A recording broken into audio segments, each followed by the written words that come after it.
Good morning. ഇന്ത്യയുടെ എല്ലാ പ്രിയപ്പെട്ട പ്രേക്ഷകർക്കും പിയാനോ ദ പ്രൊഫഷണൽ സിംഗറിലേക്ക് സ്വാഗതം. അങ്ങനെ വെള്ളിയാഴ്ച രാവിലെ ഒരു മണിക്കൂർ നേരം കുറച്ച് നല്ല പാട്ടുകളൊക്കെ ആയിട്ട് ഞാൻ എത്തിയിട്ടുണ്ട്. ഞാൻ മാത്രമല്ല, നിങ്ങൾ കണ്ടുകൊണ്ടിരിക്കുകയാണ്, എൻ്റെ കൂടെ ഒരു ഗായികയാണുള്ളത്. സൗമ്യ ബിജോയാണ് നമ്മുടെ കൂടെ ഇന്ന് നല്ല കുറച്ച് പാട്ടുകൾ പാടി തരാനായിട്ട് എത്തിയിരിക്കുന്നത്. Soumya, welcome to piano. Thank you. സൗമ്യനെ കുറച്ച് പേർക്കൊക്കെ അറിയണ്ടായിരിക്കും, കാരണം ഇവിടെ കുറച്ച് എന്താ പറയുക, പ്രോഗ്രാംസ് ഒക്കെ ആയിട്ട് അത്യാവശ്യം ബിസിയാണ്. കുഴപ്പമില്ല, അങ്ങനെ കുഴപ്പമില്ലാതൊക്കെ പ്രോഗ്രാംസ് ഒക്കെ പോകുന്നു അല്ലേ? ഓക്കെ. ഇവിടെ എവിടെ താമസിക്കുന്നത്? ഞാൻ ജബലാലി ഗാർഡൻസ്. ജബലലി ഗാർഡൻസിലാണ്. ഓക്കെ. ഇവിടെ വന്നിട്ട് ഇത്ര നാളായി? വൺ ഇയർ ആയിട്ടേ ഉള്ളൂ. അപ്പൊ ഇവിടെ ശരിക്കും പുതിയതാണെന്ന് പറയാം. പുതിയതാണ്. നാട്ടിലെവിടെയാ സ്ഥലം? നാട്ടില് വയനാട്. വയനാടാണ്. ഓക്കെ. വീട്ടിൽ ആരൊക്കെ ഉള്ളത് സൗമ്യയുടെ?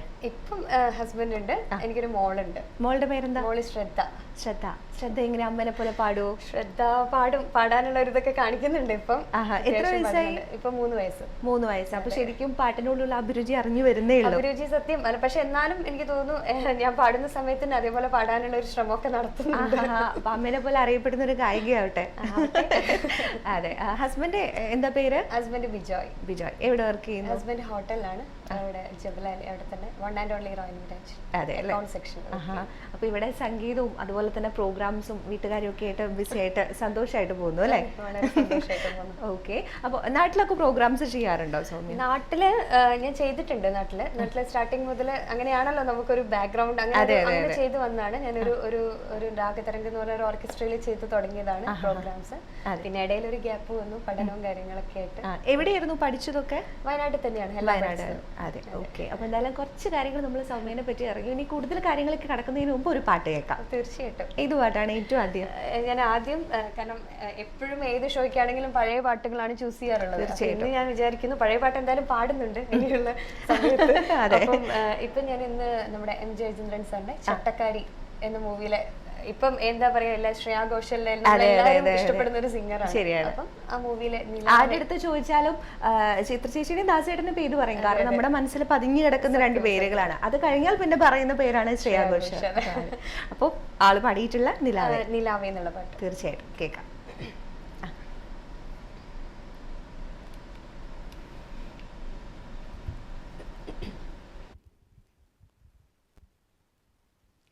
നിലാവേ നിലാവേ നീ മയങ്ങല്ലേ, കിനാവിൽ കിനാവാ നീ തലോടില്ലേ, പ്രണയരാമഴയിൽ ഈ പവിഴമല്ലികൾ തൻ നിറമിഴികൾ തഴുകൂ, വിണ്ണിലാവേ നിലാവേ നീ മയങ്ങല്ലേ, കിനാവിൽ കിനാവാ നീ തലോടില്ലേ.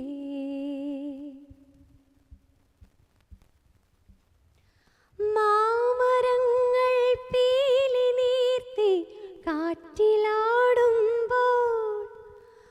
മാരിമേഘം യാത്ര ചൊല്ലാതിങ്ങു പോകുന്നു, താരകങ്ങൾ താണിറങ്ങി താലമേന്തുമ്പോൾ, പാതിരാവിൻ തൂവലറിയാതൂർന്നു വീഴുന്നു, മെഴുകുനാളമെരിഞ്ഞപ്പോൾ ഹൃദയരാഗമൊഴിഞ്ഞുപോയി, തളിരി തളിരും വിരലിനാൽ തണുതഴുകിയണയൂ, വിണ്ണിലാവേ നിലാവേ നീ മയങ്ങല്ലേ, കിനാവിൽ കിനാവാ നീ തലോടില്ലേ. നല്ലൊരു പാട്ടായിരുന്നു. അതെ. സൗമ്യയുടെ ഫേവറേറ്റ് സിംഗർ ആരാണ്? എന്റെ ഫേവറേറ്റ് സിംഗർ ചിത്ര ചേച്ചിയും ശ്രേയാ ഘോഷാലിനെയും ഒഴിച്ചു നിർത്തിയിട്ട് തീർച്ചയായിട്ടും ജാനകിയമ്മ. ജാനകിയമ്മയുടെ പാട്ടുകൾ ഒത്തിരി ഇഷ്ടമാണ് അല്ലേ? ഒരുപാട് ഇഷ്ടമാണ്. കാരണം എനിക്ക് തോന്നുന്നു ജാനകിയമ്മയുടെ പാട്ടുകൾ ഇഷ്ടപ്പെടുക മാത്രമല്ല, നമ്മളെപ്പോലുള്ളൊരു ഒരു ബിഗിനർ എന്നുള്ള രീതിയിൽ നമുക്ക് ഒരുപാട് പഠിക്കാൻ പാട്ടുകൾ. എന്റെ ഇപ്പോ എന്നെ പാട്ട് പഠിപ്പിച്ചിട്ടുള്ള ഗുരുക്കന്മാർ അല്ലെങ്കിൽ പ്രോഗ്രാംസിനൊക്കെ പോകുമ്പോൾ അവർ എൻ്റെ അടുത്ത് പറയാറുണ്ട്, സാധകം ചെയ്യാൻ സമയം കിട്ടിയില്ല വെച്ചാലും ജാനകിയമ്മയുടെ പാട്ടുകൾ പാടി പഠിച്ചാൽ മതി. അതെ, തീർച്ചയായിട്ടും ഒത്തിരി നമുക്ക് സിംഗേഴ്സിനെ സംബന്ധിച്ചിടത്തോളം ഒത്തിരി കാര്യങ്ങൾ അതിൽ പഠിച്ചെടുക്കാൻ പറ്റും. ഓരോ പാട്ടും ഓരോ രീതിയിൽ നമുക്ക് ഒത്തിരി ഒത്തിരി ലെസൺസ് ആണ് ഉപയോഗിച്ചിരിക്കുന്ന ഒരു എക്സ്പ്രഷനും ഓരോ പാട്ടിന് കൊടുത്തിരിക്കുന്ന ഒരു ഭാവവും. അതുകൊണ്ട് ഡെഫിനറ്റ്ലി ജാനകിയമ്മ. അതെ, ഓക്കെ. ഏറ്റവും ഇഷ്ടപ്പെട്ട മ്യൂസിക് ഡയറക്ടർ ആരാണ്? മ്യൂസിക് ഡയറക്ടർ, ഇന്നത്തെ മ്യൂസിക് ഡയറക്ടർ എന്ന് പറയുകയാണെങ്കിൽ നമുക്ക് എപ്പോഴും ആ ഒരു ഇപ്പം രവീന്ദ്ര മാഷ് അവരൊക്കെ നമ്മുടെ ഒരു എന്താ പറയാ, അവരൊക്കെ ഇപ്പം മൺമറഞ്ഞു. പക്ഷെ എന്നാലും നമ്മുടെ ജീവിതത്തിന്റെ ഭാഗമാണെന്ന് തോന്നുന്നത്. അതെ അതെ അതെ അതെ. പക്ഷെ ആ ഒരു ലെവലിൽ എനിക്ക് ഇപ്പം വളരെ ഞാൻ ഇഷ്ടപ്പെടുന്ന മ്യൂസിക് ഡയറക്ടർ എം ജയചന്ദ്രൻ സാറാണ്. ഓക്കെ, അപ്പൊ എന്തായാലും കുറച്ച് കാര്യങ്ങളും കൂടെ കേട്ടു. ഇനിയിപ്പോ നാട്ടിലേക്ക് നമ്മൾ പോവാണ്. വയനാട്ടിൽ എവിടെയാണ് സ്ഥലം ശരിക്കും? വയനാട്ടില് എന്റെ സ്ഥലം കൽപ്പറ്റ. ഒരു പ്രകൃതി രമണീയമായ ഒരു സ്ഥലമാണ്. അതെ, തീർച്ചയായിട്ടും മനോഹരമായിട്ടുള്ള ഒരു സ്ഥലം. അതെ അല്ലെ, വയനാട് എന്ന് പറയുമ്പോൾ ശരിക്കും ഇത്തിരി ഉൾപ്രദേശമാണ്. ഉൾപ്രദേശമാണ് വയനാട്. പിന്നെ എന്താ പറയാ, എല്ലാവരും ഇവിടെ നിന്നൊക്കെ വയനാട്ടിലേക്ക് പോകാൻ ഒരുപാട് ആഗ്രഹിക്കണം. വയനാട് ഒരു ടൂറിസ്റ്റ് പ്ലേസ് ഒക്കെ ആയിട്ട്. അതെ അതെ, വളരെ ഒരുപാട് പേര് പോകുന്നുണ്ട്, കാണുന്നുണ്ട്. വളരെ നല്ലൊരു പ്രദേശമാണ്. പിന്നെ എന്താ പറയാ, ഒരു ക്ലൈമറ്റ് ആണെങ്കിലും നല്ല തണുപ്പും കാര്യങ്ങളൊക്കെ. അപ്പൊ കൽപ്പറ്റയിലാണ് സ്ഥലം അല്ലേ? ഹസ്ബൻഡ് സ്ഥലം എവിടെയാണ്? ഹസ്ബൻഡും വയനാട്ടിൽ തന്നെയാണ്. അവിടെ സുൽത്താൻ ബത്തേരി എന്ന് പറഞ്ഞ. സുൽത്താൻ ബത്തേരി, അത് കേട്ടിട്ടുണ്ട് കുറച്ച്. അതെ. വീട്ടില് ആരൊക്കെയുള്ളത് നാട്ടില്? ഇപ്പൊ എന്റെ വീട്ടില് എനിക്ക് അച്ഛൻ, അമ്മ, ഒരു അനിയൻ പാടൂ? അനിയൻ പാടും. അപ്പൊ എന്തായാലും ഇപ്പൊ അച്ഛനും അമ്മയും അങ്ങനെ ആരെങ്കിലും സംഗീതത്തിൽ താല്പര്യമുള്ളവരുണ്ട്? അമ്മ പിന്നെ നമ്മുടെ ആകാശവാണി, കോഴിക്കോട് ആകാശവാണിയിലെ പാട്ട് എഴുതുമായിരുന്നു. പാട്ട് പാടും, അമ്മ നന്നായിട്ട് പാടും. അമ്മയുടെ ഒരു ബാക്ക്ഗ്രൗണ്ട് ആണ്, കാരണം അമ്മയൊക്കെയാണ് പണ്ടത്തെ ആ ഒരു നമ്മുടെ മ്യൂസിക് ട്രൂപ്പ് ഒക്കെ ഉണ്ടാവുമല്ലോ, അപ്പൊ അമ്മയാണ് ഫസ്റ്റ് പാടി തുടങ്ങിയതൊക്കെ. അപ്പൊ അതിനുശേഷം പിന്നെ അമ്മയ്ക്ക് കല്യാണം കഴിഞ്ഞ് ആ ഒരു ഇതൊക്കെ വന്നതിന് ശേഷം പിന്നെ എന്നിലൂടെ അത് കണ്ടു. അമ്മയുടെ പേരെന്താണ്? അമ്മയുടെ പേര് സുചിത്ര. അമ്മ ഇപ്പോഴും പാട്ടുകൾ എഴുതാറുണ്ടോ? പാട്ടുകൾ എഴുതാറുണ്ട്. ഓക്കെ, അപ്പൊ എന്തായാലും അമ്മയുടെ അടുത്തൊക്കെ ഞങ്ങളുടെ അന്വേഷണം പറയാം കേട്ടോ. ഇനി കാണാൻ പറ്റുമോ അറിയില്ല, ഇനിയിപ്പോ ഇങ്ങോട്ട് വരികയാണെങ്കിൽ നമുക്ക് പരിചയപ്പെടാവുന്നതാണ്. ഓക്കെ, അപ്പൊ ഇനി നമുക്ക് ഒരു പാട്ടും കൂടെ കേൾക്കാം. ഇനിയിപ്പോ ഏത് പാട്ടാണ്? ഞാന് ഇനി പഴയതിലോട്ട് പോവാണ്. അതായത് ഇപ്പൊ മലയാളത്തിൽ ജാനകിയമ്മ പറഞ്ഞ പോലെ തന്നെ നമുക്ക് ലതാ മങ്കേഷ്കർ, ലതാജി, നമുക്ക് ഒരുപാട് ഇതേപോലെ നമ്മളൊരു സിംഗറിനെ സംബന്ധിച്ചിടത്തോളം ഒരുപാട് നമുക്ക് പഠിച്ചെടുക്കാൻ പറ്റിയ ഒരു ശൈലിയാണ് ലതാജിയുടെ. അപ്പൊ ഞാൻ തീർച്ചയായിട്ടും ലതാ മങ്കേഷ്കറുടെ പഴയൊരു ലഗ്ജാഗിലെ വളരെ മനോഹരമായിട്ടുള്ള ഒരു ഗാനം എന്റെ ഒരു ഫേവറേറ്റ് ആണ്. ഇപ്പൊ കേട്ടുകൊണ്ടിരിക്കുന്ന ഒത്തിരി പേരുടെ ഫേവറേറ്റ് ആയിരിക്കും. തീർച്ചയായിട്ടും എത്ര കാലം കഴിഞ്ഞാലും. അതെ അതെ, ശരിയാണ്. ഇതൊക്കെയാണ് ശരിക്കും എവർഗ്രീൻ സോങ്സ് എന്ന് പറയുന്നത് അല്ലെ. ഇത്ര കഴിഞ്ഞാലും ഇനിയിപ്പോ നമ്മുടെ ജനറേഷൻ കഴിഞ്ഞാലും വരുന്ന കുട്ടികൾക്കാണെങ്കിലും ഇതൊക്കെ ശരിക്കും മനസ്സിൽ തങ്ങി നിൽക്കുന്ന പാട്ടുകൾ തന്നെയായിരിക്കും. കേൾക്കാം.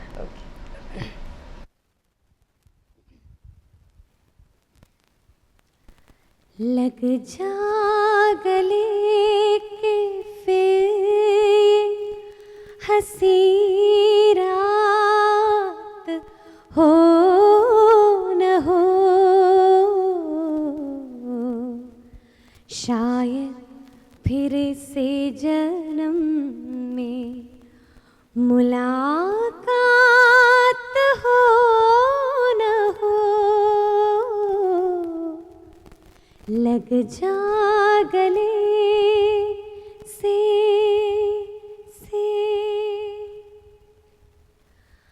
हमको मिली है आज ये घड़ियां नसीब से, जी भर के देख लीजिए हमको करीब से, फिर आपके नसीब में ये बात हो न हो,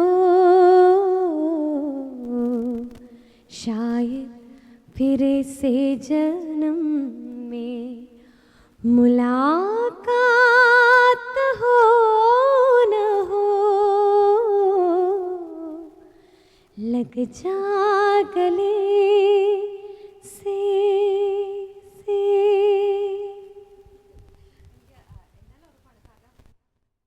അല്ലെങ്കിൽ എന്താ പറയുക ഇവിടുത്തെ പ്രേക്ഷകരെ സംബന്ധിച്ചിടത്തോളം കൂടുതൽ പഴയ പാട്ടുകൾ കേൾക്കാനും പാടാനും ആഗ്രഹിക്കുന്നവരാണ് കൂടുതലുള്ളത്. ഇവിടെ പ്രോഗ്രാംസ് ഒക്കെ ചെയ്യുമ്പോൾ നമുക്കറിയാം കൂടുതൽ റിക്വസ്റ്റ് ചെയ്യുന്നതും കുറച്ച് പഴയ പാട്ടുകളായിരിക്കും. ഇപ്പൊ ആശാ ഭോസ്ലയുടെ ആണെങ്കിലും അല്ലെങ്കിൽ ലതാ മങ്കേഷ്കർ, ജാനകി അമ്മ, അവരുടെ പാട്ടുകളിലൊക്കെയാണ് കൂടുതൽ ആരാധകരുള്ളത്. ഓക്കെ, അപ്പോൾ പഠിച്ചതൊക്കെ വയനാട്ടിലായിരുന്നു? വയനാട്ടിൽ തന്നെയാണ് പഠിച്ചത്. ഏത് സ്കൂളിലായിരുന്നു? ഞാൻ വയനാട്ടില് നമ്മുടെ പിന്നെ ഞാൻ പഠിച്ചത് നമ്മുടെ കൽപ്പറ്റയിലെ ഒരു ചെറിയ വേറൊരു ഗ്രാമപ്രദേശത്താണ് എൻ്റെ ഒരു വീട്. പിണങ്ങോട് എന്ന് പറയുന്ന ഒരു ചെറിയൊരു ഗ്രാമപ്രദേശത്ത്, അതെ, അവിടെയാണ് വീട്. ഞാൻ പഠിച്ചതൊക്കെ അവിടെ തന്നെയാണ്. പിണങ്ങോട് GOP സ്കൂളിൽ പഠിച്ചു. പിന്നെ അവിടുത്തെ ഹൈസ്കൂളില്, പിന്നെ +2 ഒക്കെ ആ ഒരു പുറത്തു പോയിട്ടൊന്നും പഠിച്ചിട്ടില്ല. പിന്നെ അതിനുശേഷം ഞാൻ ഡിഗ്രി ചെയ്തത് മാനന്തവാടി. അത് മാനന്തവാടി പ്ലേസും കേട്ടിട്ടുണ്ടാവും, ഒരുപാട് തിരുനെല്ലി ടെമ്പിളൊക്കെ അവിടെയാണ്. Mananthavady Marymatha arts and science കോളേജിൽ. ഏതിലായിരുന്നു ഗ്രാജുവേഷൻ? ഞാൻ BA ഫങ്ഷണൽ ഇംഗ്ലീഷ് ആണ്. അത് കഴിഞ്ഞതിന് ശേഷം പിന്നെ ഞാൻ B.Ed ചെയ്തു. B.Ed ചെയ്തത് ബത്തേരിയാണ്. ബത്തേരിയില്. പിന്നെ അത് കഴിഞ്ഞിട്ട് ഇംഗ്ലീഷ് ലിറ്ററേച്ചർ PG. ആക്ച്വലി ഒരു ടീച്ചറാണ്. വർക്ക് ചെയ്തിട്ടുണ്ടായിരുന്നു നാട്ടിൽ. ഞാൻ ഇവിടേക്ക് വരുന്നതിന് മുമ്പേ നാട്ടിലെ സ്കൂളിൽ വർക്ക് ചെയ്യായിരുന്നു. പല സ്കൂളുണ്ട്. പിന്നെ വരുന്നതിന് മുമ്പേ WMO ഇംഗ്ലീഷ് അക്കാദമി സ്കൂളിൽ ടീച്ചറായിരുന്നു. പിന്നെ ഇവിടെ വന്നപ്പോഴേക്കും മോള് ചെറുതാണ്. പിന്നെ കുറച്ചും കൂടി മ്യൂസിക്കിലോട്ട് കോൺസെൻട്രേറ്റ് ചെയ്തു. തീർച്ചയായിട്ടും. അപ്പോൾ എത്ര വയസ്സ് തൊട്ടാണ് ശരിക്കും സംഗീതം പഠിക്കുന്നത് ശാസ്ത്രീയമായിട്ട്? ശാസ്ത്രീയമായിട്ട് പറയുകയാണെങ്കിൽ പിന്നെ നമുക്ക് ഞാൻ ചെറുപ്പം മുതലേ പഠിക്കുന്നുണ്ട്. എനിക്ക് ഒരു പറയുകയാണെങ്കിൽ ഒരു 5 വയസ്സ് മുതൽ സ്റ്റാർട്ട് ചെയ്തിട്ടുണ്ട്. മ്യൂസിക് മാത്രമല്ല, ആദ്യം താല്പര്യം കാണിച്ചത് ഡാൻസിലാണ്. അപ്പം ഭരതനാട്യം, മോഹിനിയാട്ടം, കുച്ചിപ്പുടി, അങ്ങനെ എല്ലാ ഐറ്റത്തിലും. അപ്പൊ പണ്ട് മുതലേ ഡാൻസും പഠിച്ചു തുടങ്ങി, മ്യൂസിക്കും പഠിച്ചു തുടങ്ങി. മ്യൂസിക് പിന്നെ എന്താന്ന് വെച്ചാൽ ഒരു കണ്ടിന്യൂഷൻ കിട്ടിയില്ല. കാരണം നമുക്ക് കുറച്ച് ആ ഒരു ടൈമിൽ എന്ന് പറഞ്ഞാൽ നമ്മള് അങ്ങനെ ഒരു വയനാട് എന്ന് പറഞ്ഞാൽ അറിയാലോ, കുറച്ചൊരു അങ്ങനെ ഒരു അതിനൊക്കെ ശരിക്കും ഒരു പ്രൊഫഷണൽ ആയിട്ട് ചൂസ് ചെയ്യാവുന്ന അങ്ങനെ ഒരു, പക്ഷെ നമുക്ക് അങ്ങനെ നമ്മൾക്ക് എല്ലാ കാര്യങ്ങളും അങ്ങനെ ഒരു അധ്യാപകർ അങ്ങനെയൊന്നും നമുക്ക് കിട്ടിയിരുന്നില്ല. അങ്ങനെ ഒരു ക്ലാസ്സും കിട്ടിയില്ല ടൈമില്. അപ്പൊ അതിന് ആ സമയത്ത് കുറച്ചും കൂടി ഡാൻസിന് ഇത്രയും കൂടി ഇമ്പോർട്ടൻസ് കൊടുത്തു. അപ്പം ഡാൻസ് ആയിട്ട് കോമ്പറ്റീഷനിലാണെങ്കിൽ ഡാൻസിലോട്ട് കുറെ അങ്ങ് പോയി. ഏറ്റവും ആദ്യം പഠിച്ചത് ഞാൻ ഒരുപാട് അധ്യാപകരുടെ അടുത്ത് പഠിച്ചിട്ടുണ്ട്. പക്ഷെ എന്റെ ആദ്യത്തെ ഗുരു എന്ന് പറഞ്ഞ അമ്മ തന്നെയാണ് ഫസ്റ്റ് സ്റ്റാർട്ട് ചെയ്തത്. അമ്മ ക്ലാസിക്കലായിട്ടല്ല, അമ്മയാണ് എന്നെ ഞാൻ പാടുന്നുണ്ടെന്ന് മനസ്സിലാക്കിയിട്ട് അതെ അമ്മയാണ് തുടങ്ങിയത്. അപ്പൊ എന്റെ എന്തായാലും ആദ്യത്തെ ഗുരു അമ്മ തന്നെയാണ്. പിന്നെ എന്നെ പഠിപ്പിച്ചത് അനിത ടീച്ചറാണ്. അനിത ടീച്ചർ പഠിപ്പിച്ചു. പിന്നെ റോസ് ഹാൻഡ്സ് എന്ന് പറഞ്ഞ ടീച്ചർ പഠിപ്പിച്ചു വയനാട്ടില്. പിന്നെ ഞാൻ അതിനുശേഷം ഒരു ഗ്യാപ്പ് വന്നു. അതിനുശേഷം എന്നെ പഠിപ്പിച്ചത് all India radio, Calicut all India radio music composer Kaduthuruthy TR Radhakrishnan sir മരിച്ചു. അപ്പം സർ ഇപ്പം ഈയിടെ ഒരു 1 മന്ത് ആവുന്നേ ഉള്ളൂ അല്ലേ? ഓക്കെ. അപ്പോൾ അവരൊക്കെയാണ് ഗുരുക്കന്മാര്. തീർച്ചയായിട്ടും. അപ്പൊ എന്തായാലും നമുക്കിനി കൂടുതൽ വിശേഷങ്ങളും കൂടുതൽ പാട്ടുകളും ഒക്കെ കേൾക്കണമെന്ന് എനിക്കും ആഗ്രഹമുണ്ട്, പ്രേക്ഷകർക്കുണ്ട്. പക്ഷെ നമുക്ക് സമയം വലിയൊരു ഫാക്ടറാണ്. അപ്പൊ നമുക്ക് പെട്ടെന്ന് മറ്റൊരു പാട്ടിലേക്ക് കിടക്കാം. ഇനി ഏത് പാട്ടാണ്? ഇനി ഒരു മലയാളം, ഒരു ഹിന്ദി കഴിഞ്ഞു, തമിഴാണ്. തമിഴ് ഡെഫിനറ്റ്ലി നമ്മള് പിന്നെ ഒരു ഇളയരാജ ഇളയരാജ സാറിന്റെ ചിത്ര ചേച്ചിയുടെ ഒരു കുട്ടികെട്ടിലെ ഒരു പഴയ ഗാനമാണ്. പാടിക്കോളൂ. ഏത് പാട്ടാന്ന് പറയണ്ട, നമുക്കത് പാടി തന്നെ പാടിക്കോളൂ.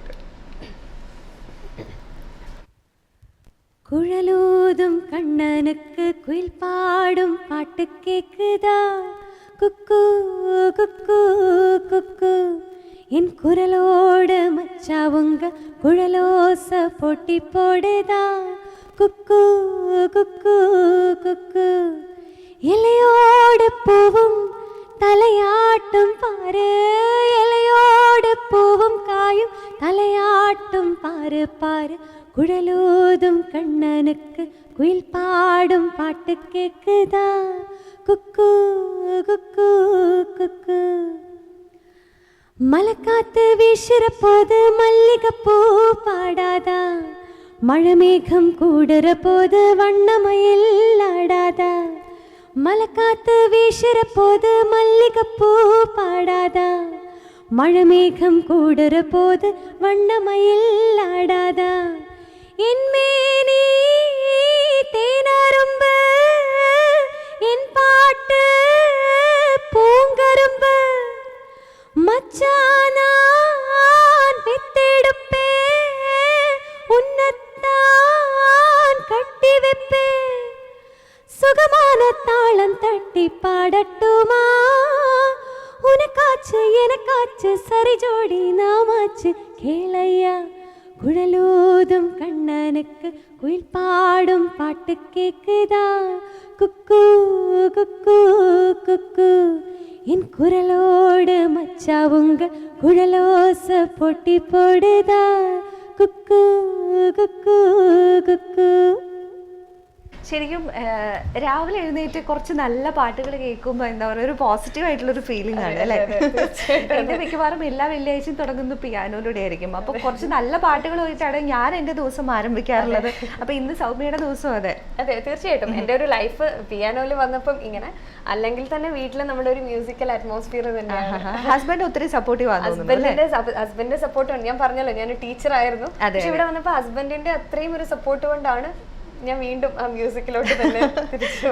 അതെ അതെ. അപ്പൊ ഇനിയും ഒത്തിരി ഒത്തിരി ഷോസ് ചെയ്യട്ടെ, അതുപോലെ തന്നെ എന്താ പറയാ, അറിയപ്പെടുന്ന ഒരു പ്ലേബാക്ക് സിംഗറൊക്കെ മാറട്ടെ എന്ന് ഞങ്ങൾ എല്ലാവരും ആശംസിക്കുകയാണ്. കഴിഞ്ഞിട്ടില്ല, കുറച്ച് കാര്യങ്ങൾ കൂടെ എനിക്കറിയാണ്ട്. ഏതൊക്കെ ഐറ്റംസിലായിരുന്നു ശരിക്കും ചെറുപ്പത്തിലൊക്കെ കോമ്പറ്റ് ചെയ്തിട്ടുണ്ട്? മീൻസ് പാട്ടില് ഞാൻ ലൈറ്റ് മ്യൂസിക്, പിന്നെ മലയാള പദ്യം ചൊല്ലൽ, പിന്നെ അതേപോലെ തന്നെ മാപ്പിളപ്പാട്ട്, ശാസ്ത്രീയ സംഗീതം പങ്കെടുത്തിട്ടുണ്ടായിരുന്നു. പിന്നെ അതിനുശേഷം ഞാൻ ഉറുദു ഗസൽ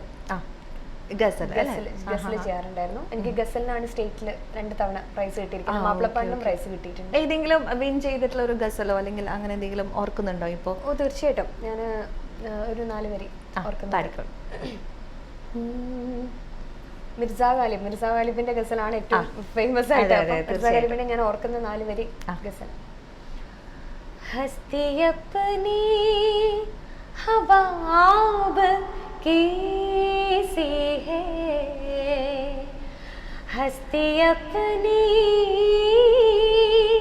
हवाब कैसी है,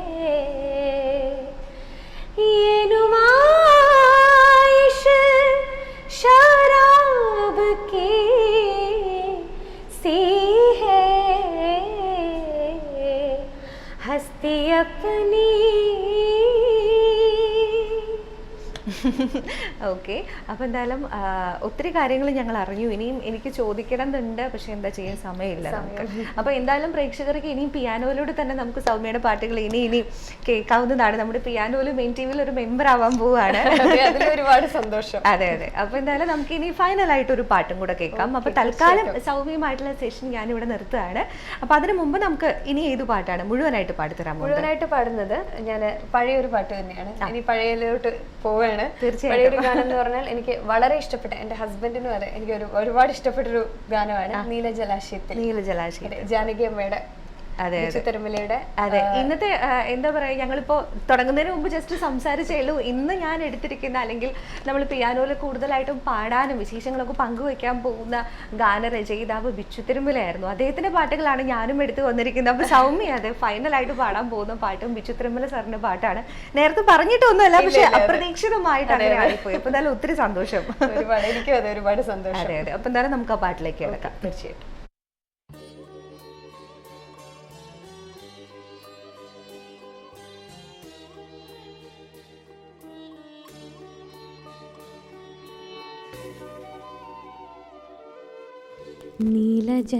നീലജലാശയത്തിൽ ഹംസങ്ങൾ നീരാടും പൂങ്കുളത്തിൽ നീർപ്പോളകളുടെ ലാളനമേറ്റൊരു നീലത്താമര വിരിഞ്ഞു. നീലജലാശയത്തിൽ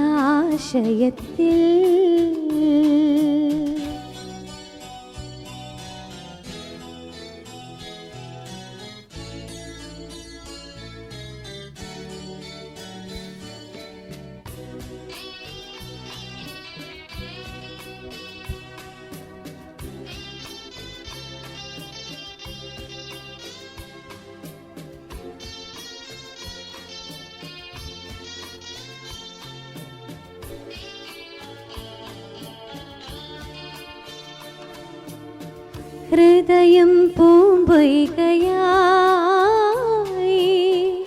ഹംസങ്ങൾ സ്വപ്നങ്ങളായി ആയിരം അഭിലാഷങ്ങൾ തെളിനീർക്കുമിളകളായി അവയുടെ ലാളനം ഏറ്റുമയങ്ങും നീയൊരു താമരയായി.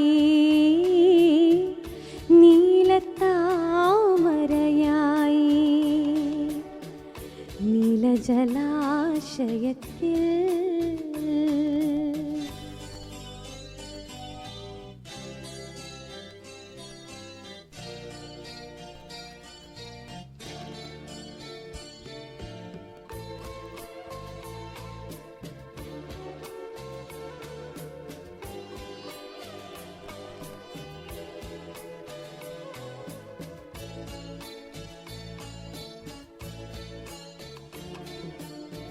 നിമിഷം വാചാലമായി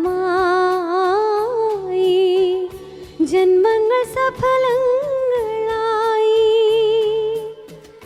നിന്നിലും എന്നിലും ഉൾപ്രേരണകൾ ഉത്സവമത്സരമാടി നിശയുടെ നീലിമ നമ്മുടെ മുന്നിൽ നീട്ടിയ കമ്പളമായി ആദ്യ സമാഗമമായി നീലജലാശയത്തിൽ ഹംസങ്ങൾ നീരാടും പൂങ്കുളത്തിൽ നീർപ്പോളകളുടെ ലാളനമേറ്റൊരു നീലത്താമര വിരിഞ്ഞു നീലജലാശയത്തിൽ.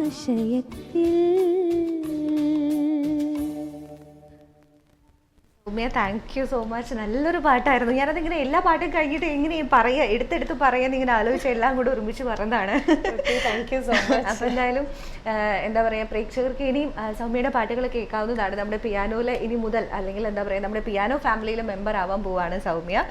അപ്പോൾ എന്തായാലും സൗമ്യമായിട്ടുള്ള ഒരു ചെറിയ സെഷൻ ഇവിടെ അവസാനിക്കുകയാണ്. പക്ഷേ ഇനിയും പാട്ടുകൾ നമുക്ക് കേൾക്കാം അല്ലേ? അതെ, തീർച്ചയായിട്ടും. അപ്പോൾ എന്തായാലും പിയാനോയിലൂടെ മാത്രമല്ല ഇവിടുത്തെ പ്രോഗ്രാംസിലൂടെയും ഒക്കെ നിറഞ്ഞു നിൽക്കട്ടെ.